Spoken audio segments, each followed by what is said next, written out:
It is extremely unique. We've never had an election like this in Oregon before. The race for governor is a toss-up, according to former state representative John Watt.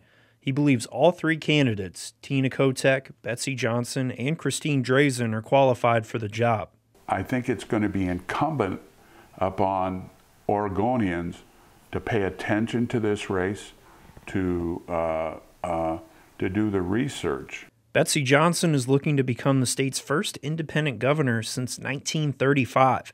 Watt says it's hard to say whether the conservative former Democrat will take more votes away from Kotek or Drazan. A great deal of the emphasis is on that question. I don't see it having as much validity as each party would like to believe when they accuse Ms. Johnson of stealing votes from their party.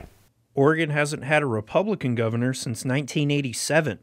While several polls have Christine Drazan with a slight lead over Kotek, Watt says many of the polls out there aren't reliable. I do not like polling. Watt says most polls don't sample enough voters to show what the 2.3 million registered voters will do. He says Nate Silver and the Charlie Cook report are typically the most reliable. Silver has the former House Speaker Kotek with a slight advantage, while the Cook report has the race as a toss-up.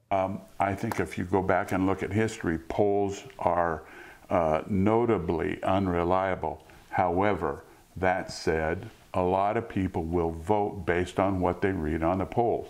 Watt says this week's debates are an easy way for voters to learn about each candidate. People need to pay attention to those kinds of things because they're hearing the opinions come out of the mouths of the candidates themselves.